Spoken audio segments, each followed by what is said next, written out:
کہ 1400 برس سے جھگڑا مسلمانوں کے فرقوں کے درمیان نہیں ہے،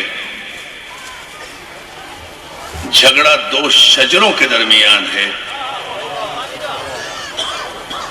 ایک کو قرآن نے شجرہ طیبہ کہا ہے اور ایک کو قرآن نے شجرہ خبیثہ کہا ہے۔ شجرہ طیبہ کی تعریف یہ ہے کہ اس کی اصل ثابت ہے اور اس کی شاخیں آسمانوں پر ہیں اور وہ ہر موسم میں پھل دیتا ہے۔ کوئی بھی موسم ہو، ایک شجرہ ایسا ہے جس پر کبھی خزاں نہیں آتی۔ کوئی بھی موسم ہو، ایک پاکیزہ شجر ایسا ہے جو ہمیشہ ثمر آور رہتا ہے، ہمیشہ پھلدار رہتا ہے۔ اور ایک شجرہ خبیثہ ہے، اس شجرہ خبیثہ کی حیثیت قرآن میں یہ ہے کہ اس شجرہ خبیثہ کو نہ کہیں قول ہے نہ قرار ہے۔ اس کی شاخیں زمین کے پاتال میں نہیں ہیں، شورا کی ریت پہ کھڑی ہوئی ہیں۔ بڑی توجہ، وہ جو شجرہ خبیثہ ہے وَمَثَلُ كَلِمَةٍ، اللہ مثال پیش کرتا ہے کلمۃ خبیثۃ کالشجرۃ خبیثہ، اور اللہ مثال پیش کرتا ہے ایک کلمہ خبیثہ کی کہ جس کی مثال شجرہ خبیثہ جیسی ہے، اور اس کی پہچان یہ ہے کہ وہ شجرہ خبیثہ اپنی جڑ ہی نہیں رکھتا، اپنی اصل ہی نہیں رکھتا، اپنی نسل ہی نہیں رکھتا، اپنی شاخیں ہی نہیں رکھتا، اپنا ثمر ہی نہیں رکھتا، اپنی بنیاد ہی نہیں رکھتا۔ جس درخت کی کوئی بنیاد ہی نہ ہو، کوئی شجر ہی نہ ہو، کوئی اصل ہی نہ ہو، کوئی نسل ہی نہ ہو، جس شجرہ خبیثہ کے ولدیت کے خانے میں 14 صدیاں گزرنے کے بعد بھی 11 نام لکھے ہوئے ہوں۔ توجہ،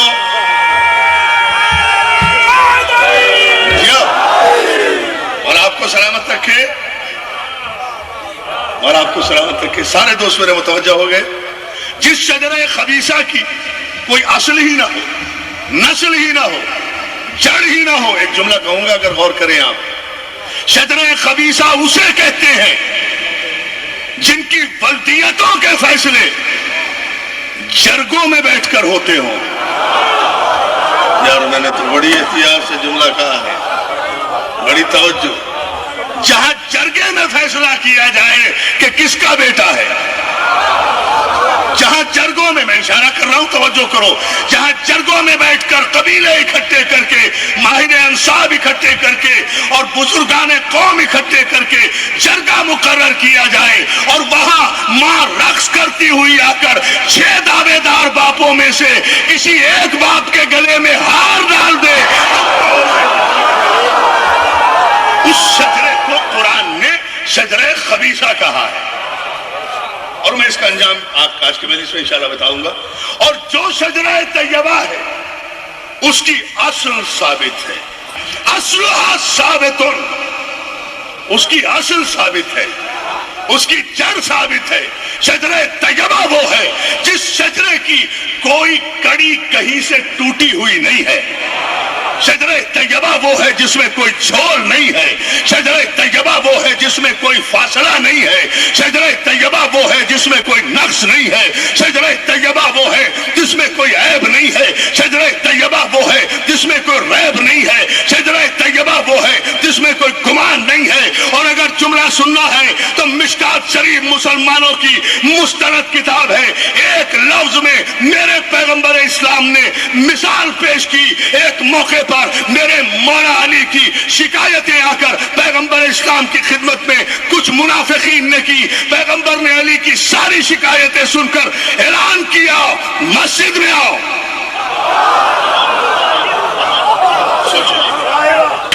مشکات شریف کا حوالہ دے رہا ہوں، ارجح المطالب کا حوالہ دے رہا ہوں، محدث دہلوی کا حوالہ دے رہا ہوں۔ ایک ایک لفظ کی ذمہ داری لے کر پیغمبر اسلام ارشاد فرماتے ہیں، مسجد میں آؤ۔ سارا مجمع مسجد میں، سارے کلمہ پڑھنے والے مسجد میں، صاحب منبر منبر پر،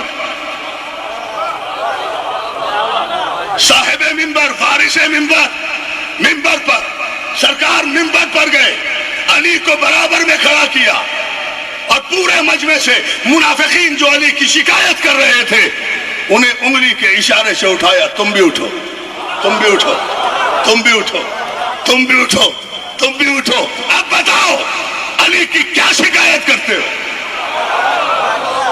دیکھے راجان شجرہ طیبہ کا تعارف دوستو میں اگر نہ سمجھا سکا تو مجھے افسوس ہوگا، اور آپ نے توجہ نہ دی تو یقیناً یہ آپ کا بھی بڑا نقصان ہوگا۔ یہ جملہ پوری تاریخ کا میں سمجھیے کلیجے کا خون نکال کے آپ کو دے رہا ہوں، اگر آپ اس جملے پر توجہ فرما لیں، اس لیے کہ اس جملے میں میں کوئی خطابت نہیں ڈال سکوں گا، جملہ میرے پیغمبر کا ہے، اس کی گہرائی تک آپ چلے جائیں گے۔ تم بھی بتاؤ، تم بھی بتاؤ، تم بھی بتاؤ کیا شکایت ہے علی سے؟ منافقین اب اٹھے تو ہیں، بول نہیں رہے،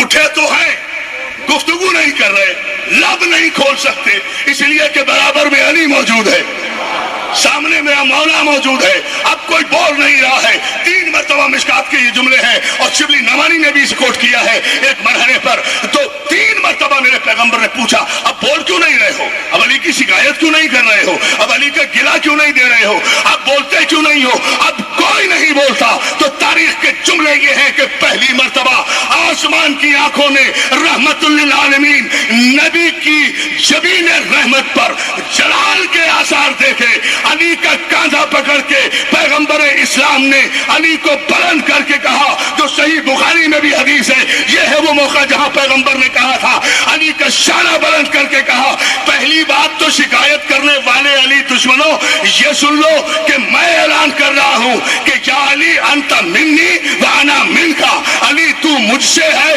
میں تجھ سے ہوں، جو تجھ میں خوبیاں ہیں وہ مجھ میں خوبیاں ہیں، جو تیری برائی کر رہا ہے وہ میری برائی کر رہا ہے، پہلا اعلان تو یہ ہے۔ اور اس کے بعد میرے بڑی توجہ اس جملے کے لیے زحمت، میرے پیغمبر فرماتے ہیں یاد کرو علی کا گلہ کبھی نہ کرنا، علی کے مقابلے میں کبھی نہ آنا، علی کا انکار کبھی نہ کرنا، علی کی شکایت کبھی نہ کرنا، اس لیے کہ تم مسلمان ہو کر صحبت کے اعلیٰ ترین درجے پر بیٹھ کر میرے صحابی تو بن سکتے ہو، لیکن علی سے تمہارا مقابلہ اس لیے نہیں ہو سکتا کہ کائنات جب سے چلی ہے میں اور علی مسلسل نکاح سے پیدا ہوئے، تم سب صفا سے پیدا۔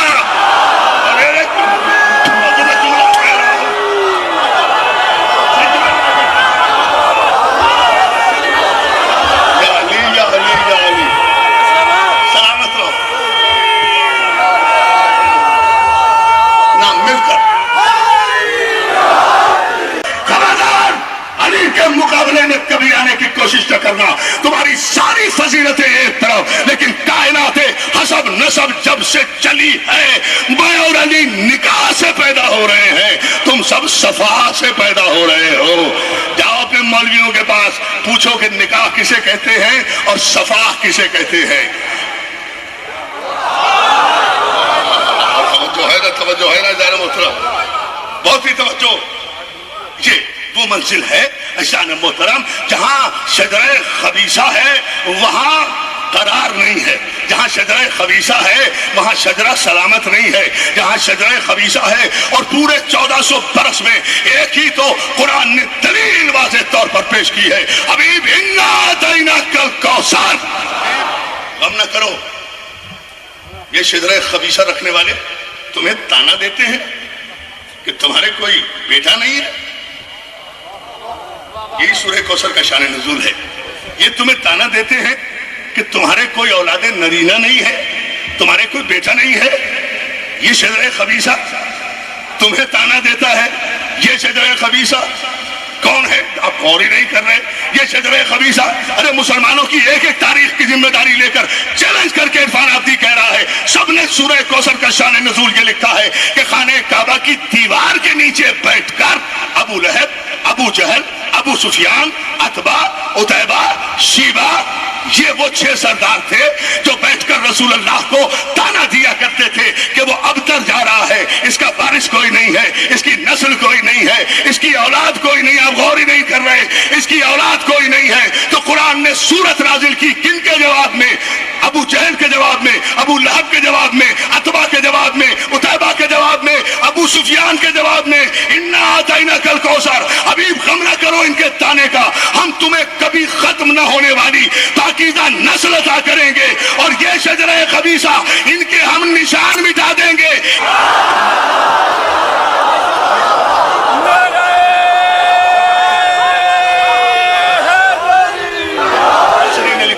صاحب تفسیر کبیر سے لے کر صاحب تفسیر صغیر تک، صاحب تفسیر صغیر سے لے کر صاحب تفسیر جلالین تک، صاحب تفسیر جلالین سے لے کر صاحب تفسیر جلال الدین سیوطی تک، در منصور تک، صاحب در منصور سے لے کر ڈپٹی نذیر احمد تک، ڈپٹی نذیر احمد کے ترجمہ قرآن سے لے کر سر سید احمد خان کے قرآنی مضامین تک، سر سید احمد خان سے لے کر مولانا اشرف علی تھانوی تک، مولانا اشرف علی تھانوی سے لے کر مولانا مودودی تک، مولانا مودودی سے لے کر راول پنڈی والے مولوی غلام اللہ تک، ہر ایک نے متفقہ طور پر لکھا کہ سورہ کوثر اس لیے پیغمبر کی شان میں نازل ہوئی کہ یہ عتبہ، عتیبہ، شیبہ، ابو لہب، ابو جہل اور ابو سفیان یہ کعبے کے نیچے بیٹھ کر پیغمبر کی توہین کے مشورے کیا کرتے تھے، آپ نے غور ہی نہیں کیا، پیغمبر کو ابتر کہا کرتے تھے، تو معلوم ہوا کہ یہاں سے یہ قانون بھی طے ہوا کہ کعبہ کسی کو عزت نہیں دیتا۔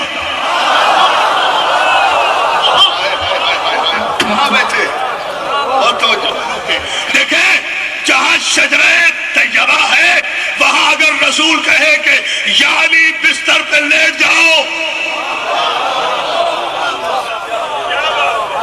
40 برہنہ تلواریں ہیں، لیٹ جاؤ، میرے قتل کا منصوبہ ہے، لیٹ جاؤ، میری چادر اوڑھ کر لیٹ جاؤ، میرے بستر پہ لیٹ جاؤ، نبی بن کے لیٹنا۔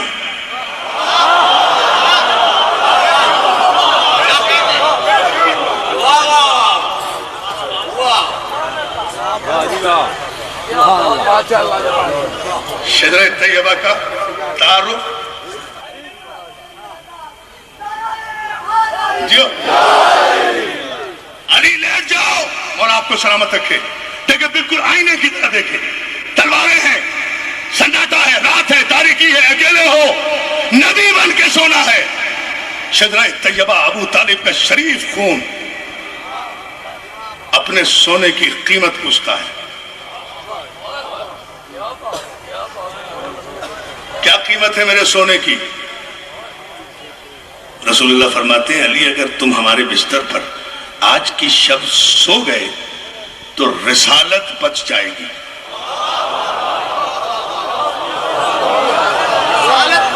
جملے کو سمجھو خدا کے لیے، جس کے سونے کی قیمت رسالت ہو،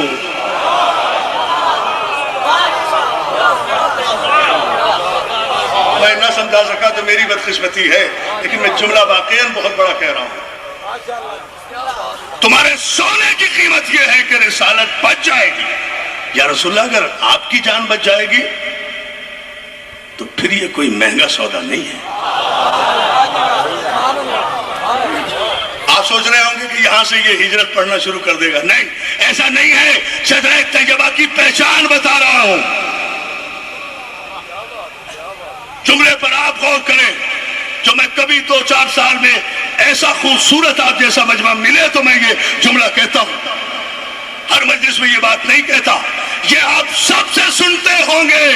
علی سوئے توکل کا تکیہ رکھ کر قناعت کے بستر پر اطمینان کی چادر اوڑھ کر ابو طالب کا شریف خون شجرہ طیبہ کی ساری طہارتوں کا تاج اپنے سر پر رکھ کر اس سج دھج سے سویا کہ روزمرہ کے پہچاننے والے کافر بھی پہچان نہیں سکے کہ بستر پہ نبی سو رہا ہے یا علی سو رہا۔ علی مولا، علی مولا، نعرہ حیدری۔ سمیٹ کے رکھیں اپنی ساری طاقتیں، سمیٹ کے رکھیں اپنی ساری قوتیں۔ جو جملہ جس کے لیے میں نے آپ کو یہ ساری زحمت دی ہے، وہ جملہ چند لمحوں میں فیصلہ اور پھر پوری سانسیں اپنی اکٹھی کر لیں اس مرحلے کے لیے۔ دوستو سب بیان کرتے علی سوئے۔ ہجرت نہیں پڑھوں گا بالکل، دامن وقت میں گنجائش نہیں۔ میں علی کا سونا نہیں بیان کرتا، علی کا جاگنا بیان کرتا ہوں۔ سوئے تو کافر سمجھتے رہے کہ نبی سو رہا ہے، نبی گئے تھے رات کے پردے میں۔ جملہ سنو، ایک تو اپنی میرے مولا مجھے طاقت دے، میں یہ جملہ اتنے خوبصورت مجمع کو، مجھے بہت عرصے کے بعد اتنا خوبصورت مجمع ملا ہے، مولا آپ کو سلامت رکھے، میں یہ جملہ انہیں پہنچا سکوں۔ علی سویا شجرہ طیبہ ہے نا، علی سویا نبی کے لیے اپنی جان بیچ کر۔ آپ کے تصور و وہم و گمان میں بھی نہیں ہوگا جو جملہ میں کہنے جا رہا ہوں۔ اس منبر کے صدقے میں میری کوئی حیثیت نہیں، کوئی حیثیت نہیں، رزق علم دینے والا علی ہے، بھیک میں اس سے مانگ رہا ہوں، دے آپ کو رہا ہوں۔ شجرہ طیبہ علی وہ ہے جو سویا بستر پر اپنی جان بیچ کر۔ کاش میں جملہ سمجھا سکوں۔ کیا پھر شجرہ طیبہ اور شجرہ خبیثہ برابر ہو سکتے ہیں؟ هل يستوي الخبيث والطيب؟ کیا خبیث اور طیب برابر ہو سکتے ہیں؟ کیا خبیث اور ناپاک اور پاک برابر ہو سکتے ہیں؟ نہیں، ایک شجرہ طیبہ وہ ہے جو جان بیچ کر سویا نبی کے لیے، ایک وہ شجرہ ہے جو نبی کے لیے اپنی جان بیچ دے۔ یہ سمجھ لینا، ایک وہ شجرہ ہے جو نبی کے لیے اپنی جان بیچ دے، ایک وہ شجرہ ہے جو راستے میں 300 درہم کی بیمار اونٹنی ہجرت کی شب رسول کو 900 درہم بلیک میں فروخت کرے۔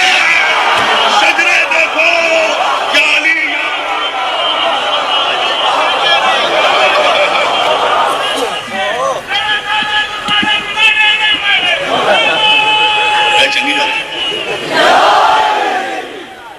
نتیجہ کتنی جلدی دے رہا ہوں اور فیصلہ وہی چھوڑ دوں گا مجلس اذان محترم جہاں یہ شجرہ طیبہ کو شجرہ خبیثہ سے علیحدہ کر کے میں پیش کر سکا۔ انشاءاللہ اسی مرحلے پر چند لمحوں میں مجلس چھوڑ رہا ہوں۔ صبح ہوئی، ہجرت نہیں پڑھا، صبح ہوئی، نبی گئے تھے رات کے پردے میں، علی چلا دن کے اجالے میں۔ بس یہ جملہ اگر میں بیان کر سکا، مولا آپ کو سلامت رکھے۔ علی چلے دن کے اجالے میں مکے سے۔ اب علی اکیلا نہیں ہے، علی اکیلا نہیں ہے، علی کے ساتھ ساری مخدرات بنی ہاشم ہیں، خواتین بنی ہاشم، پاکیزہ بیویاں، علی کی پھوپھی بھی ہیں، علی کی چچی بھی ہیں، امہات المومنین بھی ہیں، ساری پاکیزہ بیویاں علی کی قیادت میں ہجرت کی صبح مکے سے نکلی۔ شجرہ خبیثہ کے سرداروں نے علی کا راستہ روکا۔ یار میں تو کہہ گیا نا جملہ، شجرہ خبیثہ کے سرداروں نے علی کا راستہ روکا۔ 300 تلواریں سرحد مکہ پر ابو سفیان کی قیادت میں علی کے سامنے کھچی، اور علی نے اعلان کیا جسے روکنا ہے وہ روکے، جسے ٹوکنا ہے وہ ٹوکے، محمد نے مجھے بلایا ہے، میں جا رہا ہوں۔ علی مولا، علی مولا، علی مولا، علی مولا، نعرہ حیدری، سلامت رہے۔ میں پورے مجمع سے کھڑے ہو کے نعرہ لوں گا انشاءاللہ، اور اس کا سارا ثواب میں اپنی جان، اپنے قوت بازو سید محسن نقوی کی نظر کروں گا انشاءاللہ۔ اسی منزل پر مجلس چھوڑوں گا، چاہے مجھے کلیجے کا خون کیوں نہ دینا پڑے، نہیں پیدا ہوگا محسن نقوی اب۔ لیکن یہ جملہ سنتے جاؤ میرے دوستو، میں چاہ رہا ہوں جسے روکنا ہے وہ روکے، جس کی ماں نے دودھ پلایا ہے وہ ٹوکے۔ دن کے اجالے میں علی جا رہا ہے اس لیے کہ مجھے محمد نے بلایا ہے۔ 300 تلواریں، ابو جہل، ابو لہب، عتبہ، عتیبہ، شیبہ، ابو سفیان، ان سب کی قیادت میں 300 تلواروں کا لشکر علی کے سامنے کھڑا ہے۔ علی اکیلا ہے، ساتھ میں عورتیں ہیں۔ اب منظر دیکھیں، منظر دیکھیں، اور آخری آدمی تک جس نے 2 دن سے اب تک مجلسیں ہی نہیں سنی، وہ اس لفظ پر اپنے ایک ایک ذہن کو مرکوز کرے۔ علی کے سامنے تلوار آئی، 300 تلواروں کی دیوار بنی علی کے سامنے۔ ابو جہل، ابو لہب، ابو سفیان آگے بڑھا، علی تم کہاں جا رہے ہو؟ کہا میں مدینے جا رہا ہوں اپنے حبیب کے پاس، میرے حبیب نے مجھ سے کہا تھا کہ امانتیں واپس کر کے صبح کو ہمارے پاس آ جاؤ۔ کہا یا علی ہم تو تمہیں جانے نہیں دیں گے، اس لیے کہ محمد تو نکل گئے۔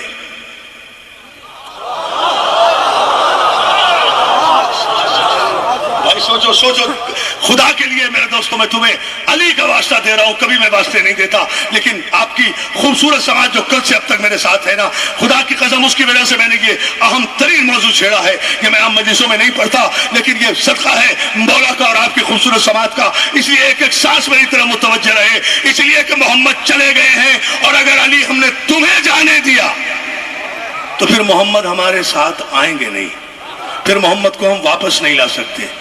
ہاں اگر ہم نے تمہیں یہاں روک لیا، یہ کافر کہہ رہے ہیں، کافر اے شجرہ خبیثہ کے کافروں اور لشکریوں،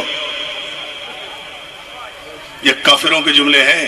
علی اگر تمہیں ہم نے یہاں روک لیا تو ہمیں یقین ہے کہ تمہارے بغیر محمد رہ نہیں سکتے۔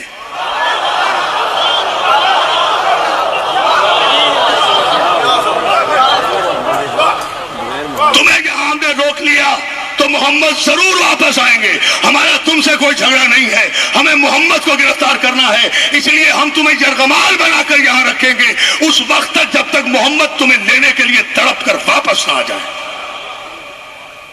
ہم آپ کو کوئی تکلیف نہیں دیں گے، کوئی زحمت نہیں دیں گے، بس آپ یہاں رکے رہیں۔ کافروں نے بھی مانا، کافروں نے بھی تسلیم کیا کہ محمد علی کے بغیر نہیں رہ سکتے، محمد کو علی سے فاصلہ پسند نہیں ہے۔ جاگو جاگو، خدا کے لیے بالکل بھی ایک لمحے کے لیے بھی چپ نہیں رہنا ہے۔ جو مرحلہ میں پیش کر رہا ہوں، علی نے ابو جہل، ابو لہب، ابو سفیان کی آنکھوں میں عین اللہ جلال، وجہ اللہ چہرے پر سمیٹ کر ایک جملہ کہا۔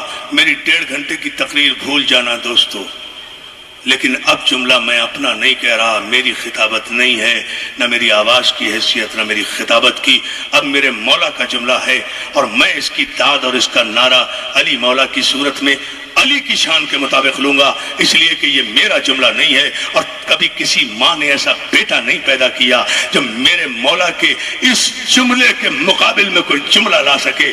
شجرہ طیبہ کا اعلان دیکھیں آپ کس انداز سے میرے مولا کافروں کی آنکھوں میں آ کے ڈال کر کہتے ابو جہل، ابو لہب میرے راستے سے ہٹ جا، تو جانتا ہے کہ میں ابو طالب کا بیٹا ہوں۔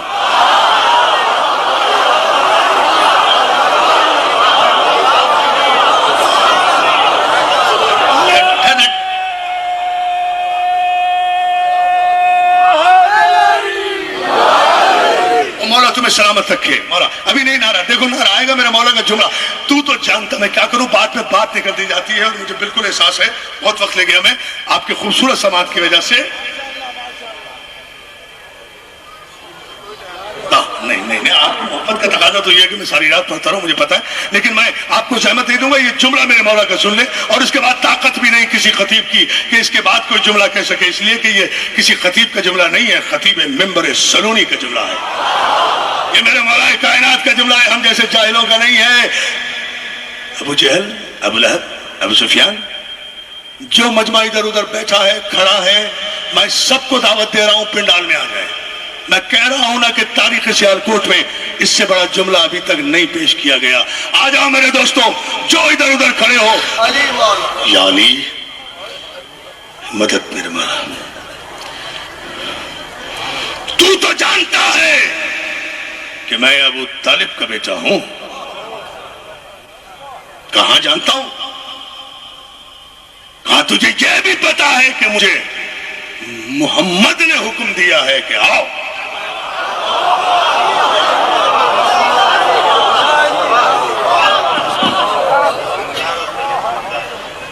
اور میں شجرہ طیبہ کا وہ پاکیزہ شجر ہوں کہ اگر میرا آقا محمد مصطفیٰ مجھے بلائے تو تیری 300 تلواروں کی حیثیت تو کیا ہے، 3 کروڑ ملک الموت بھی علی کا راستہ نہیں روک سکتے۔